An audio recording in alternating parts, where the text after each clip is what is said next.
So today I just wanted to take a quick look at 1985's Trouble in Mind. This is a neo-noir film which in some segments it does kind of seem to just period jump, like certain bits just kind of meld between certain eras.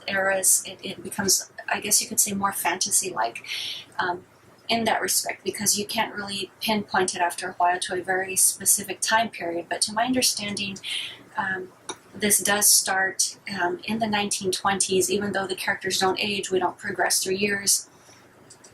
It kind of like has, like I said, it kind of has like that, I guess you could say, the Shakespeare in Love effect. Like it draws elements from different eras and time periods, even though the story just flows seamless despite these changes. So it is a film that does star Chris Christopherson, Keith Carradine, Laurie Singer.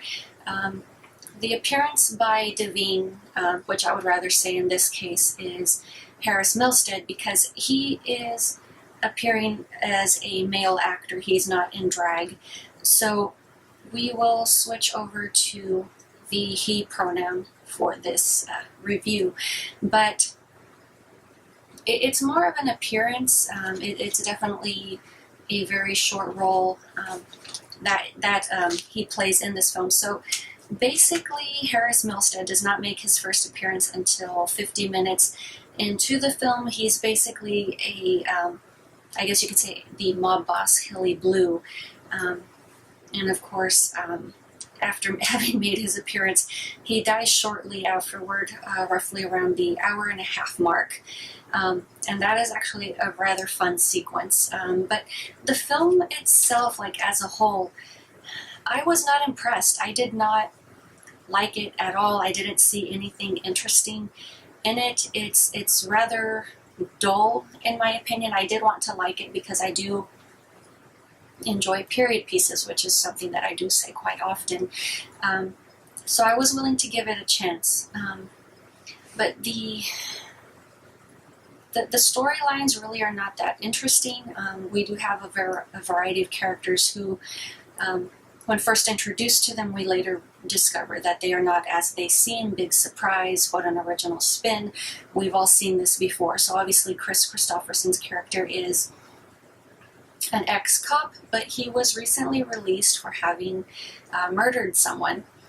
You have Keith Carradine, who is the husband character. Cannot remember his blasted name at the moment, but it's very irrelevant. He is kind of like the well-meaning sort. In order to provide for his family, he goes off and becomes a gangster. And then, of course, we have his wife, played by Laurie Singer. Her character name is Georgia. Why I remember that, I don't know. Probably because she's the character that annoyed me the most.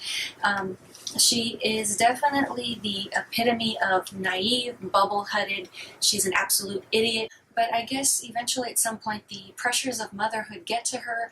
She randomly abandons her child, turns around, goes running back for the kid, and poof, he's gone, because, there's apparently a super long waiting list for kids, and, if you don't watch the damn thing, somebody will just snatch it right up, which is exactly what happens here.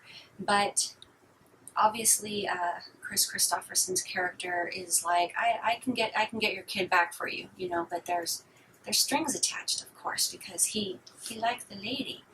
And she's all right, she's not that bad, but she's a moron. So of course, just skipping to the ending sequence, which is the shootout scene. This is the scene that takes place in Hilly Blue's house. Once again, Harris Milstead.